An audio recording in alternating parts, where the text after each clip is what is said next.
What's up, Planeswalkers? It's your boy K-Dog, back in standard here with an Orzhov Clerics list. This is one that's kind of been making the rounds a little bit with a couple different versions, one a little more life gain oriented. We're doing this one just a little bit more straight up with focusing on the actual Cleric synergy. So this is what we got.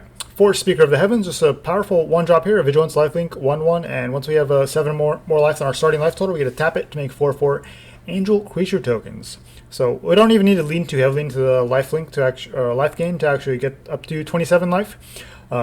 Just all these little lifelink creatures and other things like that, we can kind of just chip away and get there within a couple turns pretty quickly, and next thing you know, you'll be making 4/4s left and right. Pretty sweet. Archfiend's Vessel, another 1-1 lifelinker. Of course, has the ability to come back as a 5/5 out of our graveyard with flying. It's pretty sweet. 3 Bloodchief Thirst, just efficient removal. 2 Malakir Rebirth. This type of list where we're mana curve, we do just basically top out at 4 mana. So having we don't want to flood out. So having things like Malakir Rebirth really kind of gives us some protection, and also gives us some protection from not only flood but also from removal, like things like Heartless Act, another premier removal spell here. 4 of Nullpriest of Oblivion, just a powerful creature on itself, and of course it is a Cleric Menace lifelink 2/1, just fantastic creature all around. It's kicker. If you are in a grindier matchup, you can kick it for 6 mana and get one of your creatures back straight to the battlefield. Cleric of Life's Bond is a 2-mana 2/2 vampire cleric, and then every time a cleric enters under your control, we gain a life, and whenever we gain life for the first time each turn, we get a +1 counter on Cleric of Life's Bond. So it's basically like a Johnny's Pridemate and Impassioned Orator in one, but it's kept in check because it's only your first instance of life gain. Maul of the Skyclaves is something I'd seen, kind of a last minute inclusion that I'd seen from Power Dragon. He had done his Clerics video, and just thought it was worth running a couple copies here to give the deck just a little bit different dimension. So it's kind of a last minute inclusion. Just like all these equipments from Zendikar, it comes straight onto one of your creatures you control, and for this one, your creature gets +2/+2, flying, and first strike. Most of our creatures do not have flying, so that's pretty sweet. And either way, the 2/2 and first strike is fantastic in and of itself.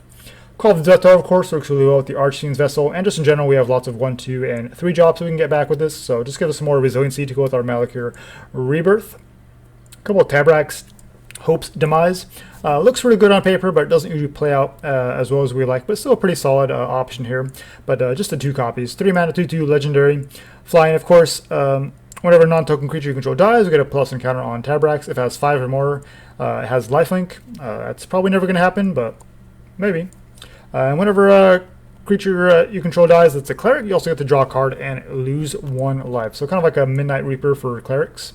But most likely they're probably going to kill your Taborax first, but depends. Like if you have a Vito out, they might just target that instead. Obviously Vito's been around for a while, so it definitely has earned people's respect and definitely is a magnet for removal. We can get some nice incremental value off of it, but like I said, we're not like leaning super heavily into life gain synergy to where we have Vito's like a centerpiece or anything like that. But we still want to see it often enough, so I feel like 3 copies is the appropriate amount. 3 copies here of Hagra Mauling. Let's just play lands and removal spells at the same time, of course. Orah Skyclave Hierophant, kind of rounding out a curve at the 4-drop slot. Core Cleric, 3/3 lifelink. Whenever it or another Cleric you control dies, we get a Cleric back from our graveyard with a lesser mana cost. Obviously, it's good enough that I think we need to run 3 copies, but not so good that I think we need to run all 4. One of Agadeem's Awakening, just to give us a little more resiliency here. Try to tax our opponent's removal and kind of grind out matches with like life gain and incremental, triggers off Vito and things like that. 5 Plains, 1 Castle Locthwain, 6 Swamp, 4 Brightclimb Pathway, 4 Scoured Barrens. So we're obviously leaning pretty heavily into black. Most of our spells are black, but we just still have like the Speaker of Heavens as a 1-drop here on turn in white mana. So running the pathways lets us kind of keep our basics pretty evenly split here. So that way we can still have white mana open to us on turn 1, but then we have the pathway that can be black at any other point of the game. And obviously the castles aren't not as good without the shocklands and things like that, so with only 6 swamps, I feel like 1 Castle Locthwain is as many as you want to run. But since we can be a grindier deck, having a little bit of card draw in the later games, and of course we don't care about the life loss at all since we do have plenty of life gain. which is why we're running these Scoured Barrens.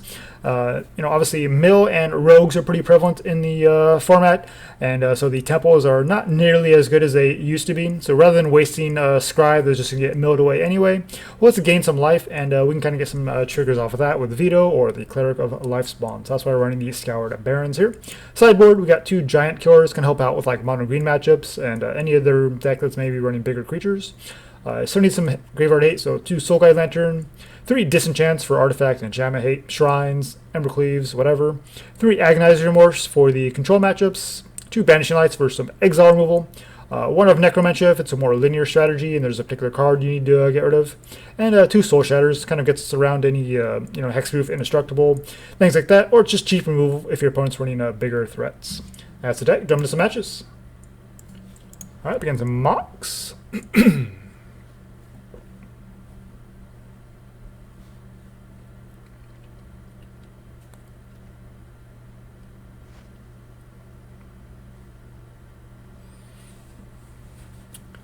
Interesting hand.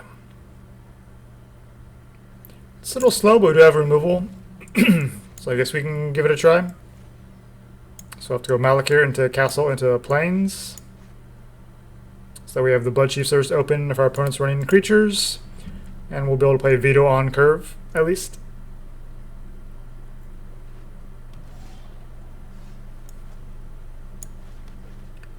Riverglide Pathway, that's the is that one? Okay.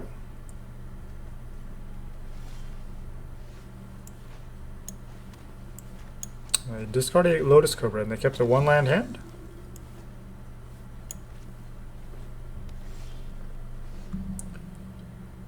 Alright, we'll get Vito out there. And drop a Hagra Mauling so we have a Orah next turn. Obviously we have all these Bloodchief Surfs so we don't need the removal. So looks like they're on some Teamer build. We'll still run out the Orah here. Swing 1. So we know they have Lotus Cobra. Scoot Swarm, do you have a land? They do have a land, so they get a trigger. And they randomly are gaining life. Cool, dude. Well, it's a 3-drop, so we'll have to spend all of our mana. We have easy attack here until they're 1/1. They have easy blocks, though. Hopefully they don't have more. So Vito getting that incremental pingage here. Okay, you have another Lotus Cobra. Yeah, I think we want to get rid of that. Just play out our hand here. I don't think there's too much reason to hold on. I mean, they're in red and white, so they could have Shatter or Storm's Wrath, but it doesn't seem likely if they're running the Scoot Swarms. Cultivate. So like if you're running Scoot Swarm, you're probably better off just running like a Roiling Regrowth and just kind of doing it instant speed maybe.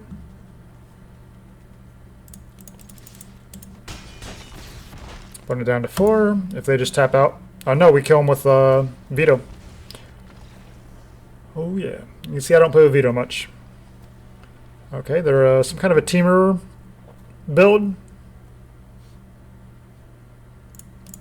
Same damage removal, so I think we can shave off the Death Dwellers here. Necromentia, maybe we can hit their Scoot Swarms before they even get one online. Bring a 1 of Banishing Light, just some more removal.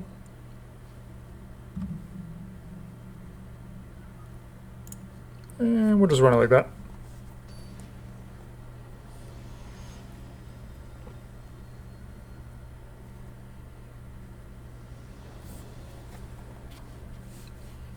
Or it's possible running Cultivate and Roiling Regrowth.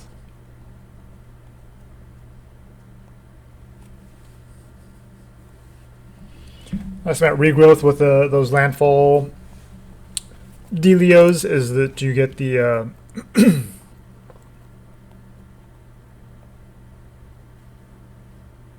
guess we'll lead with the Archfiend's Vessel here, I think, and just keep the Speaker of the Heavens just in case.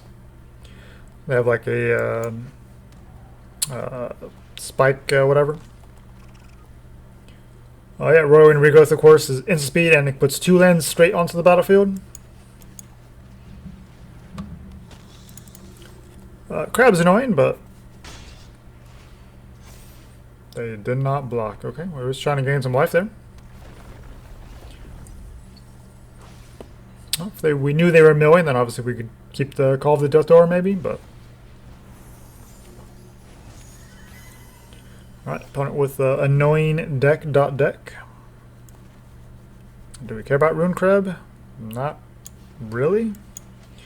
Unfortunately, our mana is a little bit awkward here, so we're just gonna... I think Clerical Lifespawn is our better bet here.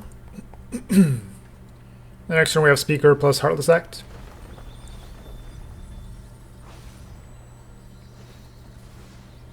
It's like they're running Rune Crab and landfall triggers, but they're not actually running a dedicated mill deck, so like what's the point?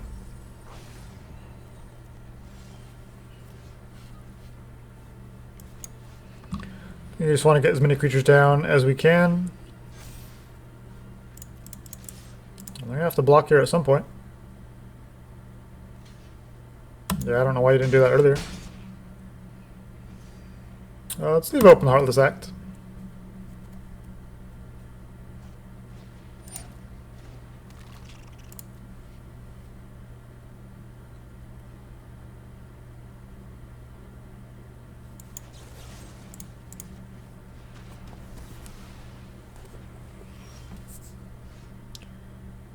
Nullpriest. Yeah, let's just keep going, I guess.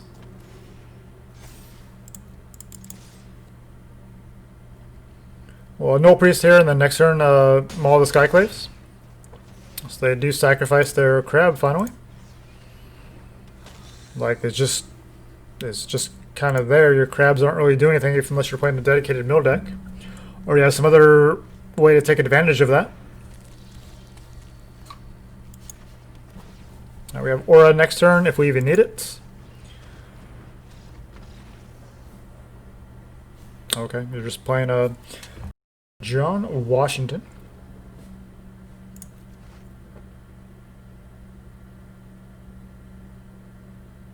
And then I guess that is 2 lands. We have... I guess the other 4 cards are playable. We'll give it a try. So do that tapped. That is a land. Well, play the Nullpriest, I guess.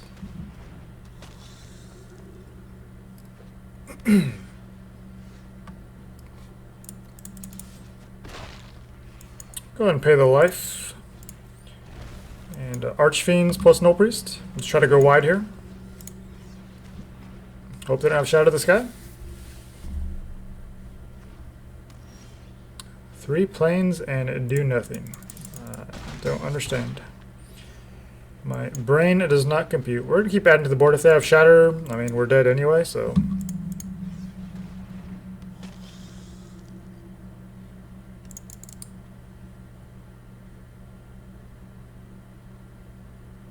And they missed a land drop, and they're going to discard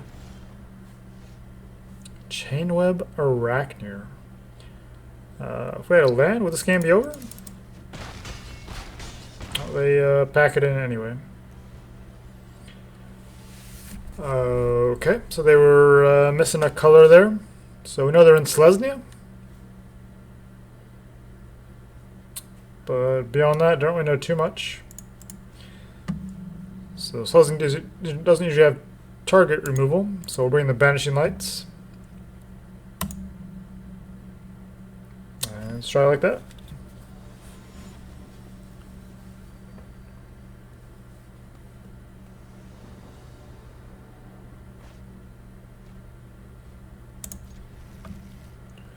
Alright, hopefully they have a creature here we can Bloodchiefs. Nope.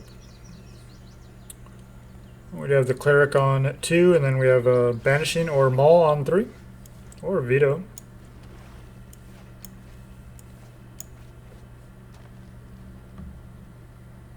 No 2-drop. They do have their lands this time, though. Gotta give them credit for that. Bruh, you're not a counterspell deck. You don't need to hold priority with a creature on this deck. You don't got any interaction here. Dauntless Survivor. So they're just a jank Selesnya counter list. We'll go ahead and tap out for Vito here. It'll grow our Cleric to a 3/3. Kind of like a Light of Hope. This would be bad.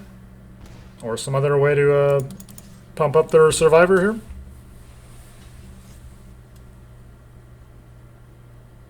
Looks like they do. They do have a Light of Hope. Well, they trade, so it's not the worst. And they do nothing. I guess we Archfiend Vessel and then hold up Heartless Act.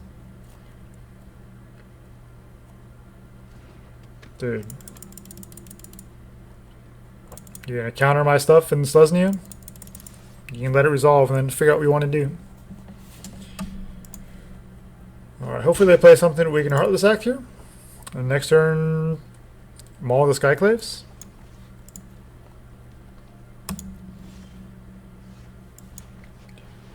Put it on the Archfiend's Vessel, since that has a lifelink.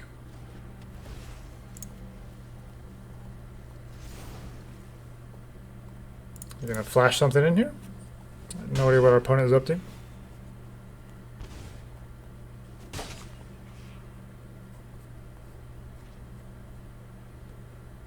Vito putting in work here.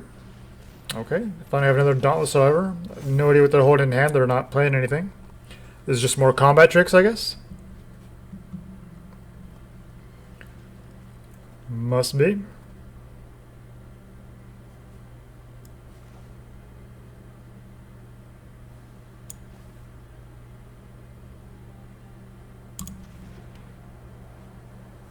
We'll just Maul here.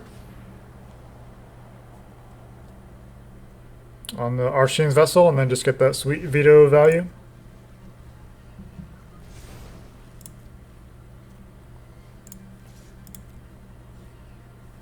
This is a 2-drop, so we could kill with the Bloodchief's Thirst. They're down to 1. Actually, yeah, I probably should have. That would have been lethal. My bad. My bad. Let's give our opponent a chance, though. I want to see what they're playing. As they shadow the sky, and then we cry. Nope. Skyway Sniper. Alright, that does have reach.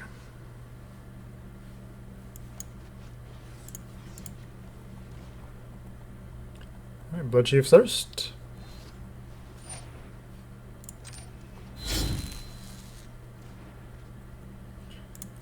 Alright, well, still a win off Vito.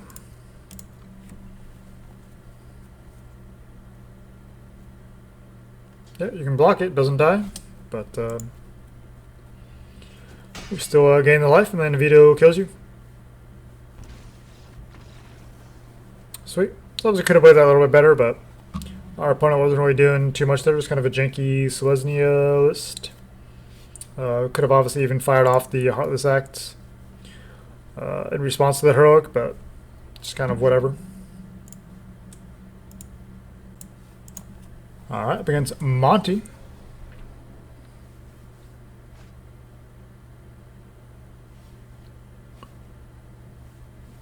Alright,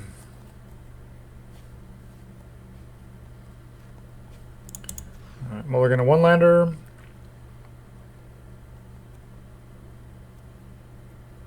Keep this, and I think we'll ditch a Plains. And then just get stuck on 2 mana the rest of the game.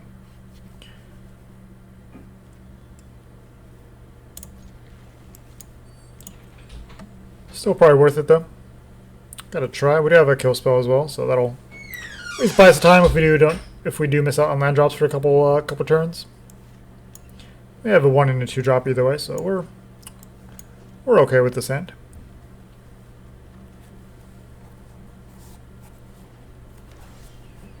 No turn 1 play for our opponent. They are in black, so it could be a kill spell. Showing mono black. Go and fire off our Cleric. Life's Bond, swinging for 1, get that life gain. Pump it up to a 3/3. So no Heartless Act. And now we just need lands, please. It's kind of one of those things where if we hit our land drops, we probably win. If we don't, then we probably lose. But we get a land. Because Magic's easy. Just draw what you want. We got Maul the Skyclaves next turn, unless we miraculously draw another untapped land. Oh, they're in Dimir. Is this a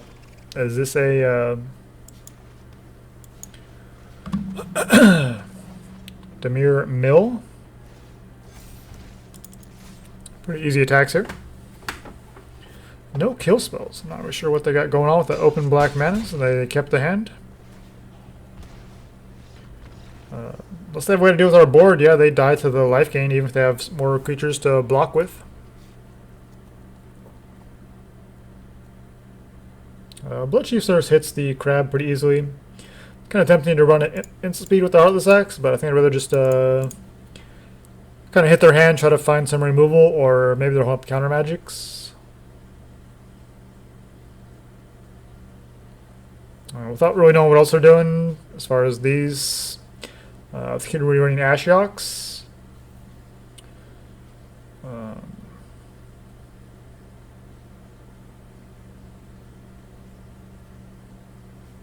They're on mill, so Castle Locthwain at least gets his value that way. Not sure what the removal package looks like. I mean, they got to be running Eliminates, Heartless Act, something.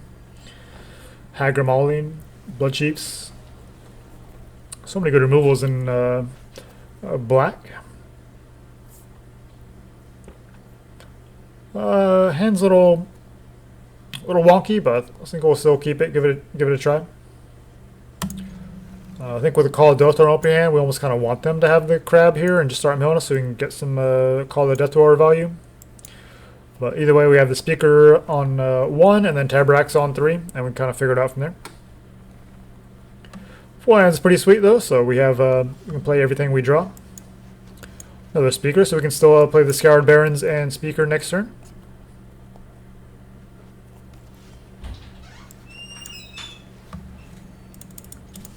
Or try to. They have 2 blue manas open. It resolves. Gotta love it. So no counter magic, no kill spells, just a crab from our opponent. We'll try to get this Taborax down. That resolves as well.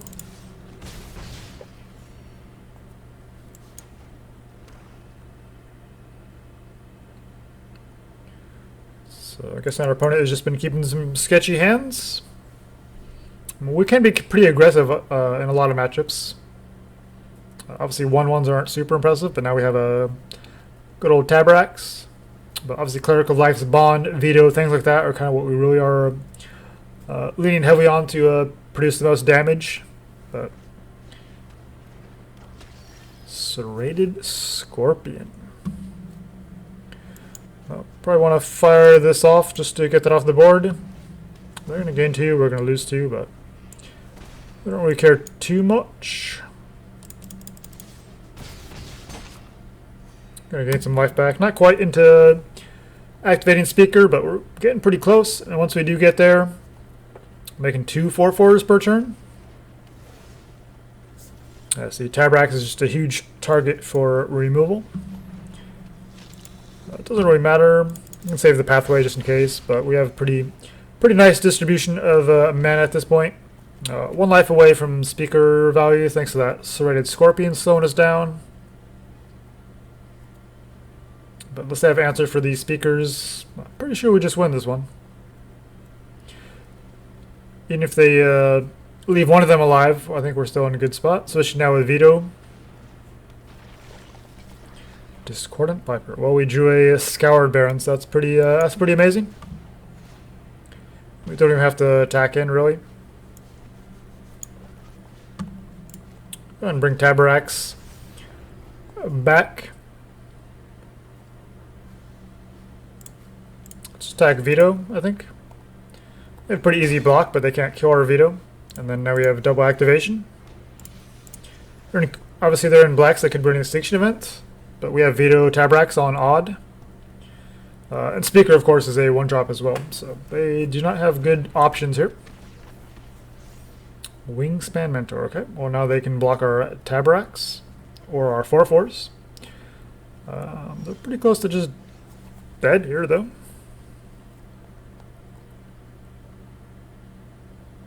Let's see, do we swing all? Does that kill them? See, they can block a 4/4 and probably kill off a Speaker. Then they take 4, 6, 7, 8. Is that right? Block one. No, yeah, this does not have fly. So they can block 1 flyer, take 4, 6, 7, 8. And then we do the life gain triggers, and yeah, they are dead on board. Could be greedy and just hold back the Speakers to make more 4/4s, but we'll just kind of put our opponent out of our misery and just get this one over with. I mean, you have lethal, just do it. Our opponent blocking the Speaker of the Heavens and letting our angels get through, so we have more than lethal. Alright. So I guess they're trying to do some Dimir something. I don't know. Alright. Gonna wrap it up there. Three matches though. Pretty reasonable showcase for the list. Obviously, Clerics are not quite in a competitive position. They're not quite doing anything broken to where they can really compete on the ladder. I mean, you can kind of play them at some of the lower ranks at least, but like I'm in Platinum right now, and it doesn't tried a couple games earlier with it and didn't feel too strong. So yeah, I still think we're kind of relegated to the unranked play queue. Maybe there's some additional spice that I'm not seeing just yet. Obviously, I don't really hit my stride until a little bit later on in the season. I tend to play it more straight up here in the early going, just kind of get familiar with some of the different deck types, and then kind of start integrating more of the spice as the season kind of goes along. But yeah, I like there's lots of nice kind of synergies going on here. It is a pretty solid deck. Overall, it looked obviously pretty strong in those matchups, but some of our opponents weren't really doing anything too impressive necessarily. You know, if the decks didn't necessarily have a whole lot of synergy, so not to you know, talk too bad about them or whatever. But yeah, like I said, I don't think we're quite in the competitive territory here. I think it's pretty close. Maybe the next set gives us just a little bit more Cleric support. Cleric is one of the keyword or key tribes for party, so I would assume we're going to get Cleric support over the next couple sets. Obviously, we got the D&D set where we're probably going to be having some busted party stuff that has to be banned, because that's kind of just what Wizards is doing lately, is just printing just broken stuff that has to be banned. They give us some pretty lame party support. It's fun, obviously, in a jank, unranked kind of way, but nothing really competitive. You know, base camp coming in tapped is kind of a little bit of a head scratcher and things like that. But obviously, the next couple sets, I would assume Clerics in particular can really benefit, because it does feel like they're pretty close. And it's kind of interesting. The deck doesn't quite feel good enough because, you know, Speaker is a pretty strong card. Archfiend is pretty decent, especially when you have like reanimation. But maybe, I don't know, maybe a different 1-drop could be more beneficial here. And then Nullpriest is a strong card. Cleric obviously synergizes nicely, but maybe this card is just a trap. But I don't know. And then yeah, thanks to Power Dragon for the inspiration for including a couple copies of Maul, Skyclaves. Really gives the deck just a little bit of a different dimension, especially with either your lifelink creatures or like a Cleric of Life spawn. Once it's got, you know, 3-4 counters on it, and you can swing through for a bunch of damage in the air. It feels pretty good. And yeah, you don't want to flood out, so being able to run the Hagra Maulings and even the Malakir Rebirth is just a little bit of a nice touch, I feel like. And then just that one of Agadeem's Awakening. So we have lots of resiliency for you know, just destroy effects. Obviously, we don't really do too well against exile removal, but you know, most decks don't, obviously. And yeah, Sideboard, I feel like it's pretty well tuned for a lot of different matchups. Probably going to be seeing a fair number of shrines potentially, and then of course Ambercleave is still around. And then yeah, Giant Killer seems like it's a pretty good answer for the like mono green and things like that. They're pretty prevalent, especially more in the competitive ladder. There are a lot of rares in here, so it's not super budget friendly, but a lot of these rares kind of have already been around. Nullpriest is kind of a newer card, but it's super fantastic. Definitely should be crafting this in your collection, trying to build up to a full playset, because it's a really good card and just very, very versatile. Maul the Skyclaves. We're just running the 2 copies. You don't have it, you know, you can just run 1 if you have it, or you know, maybe another kill spell, maybe additional Taborax or something like that. You know, Taborax is obviously not as good as it looks, so if you don't have these, then you can definitely skip this one and just kind of run whatever else you feel like fits in this slot. You know, removal is always kind of a safe bet.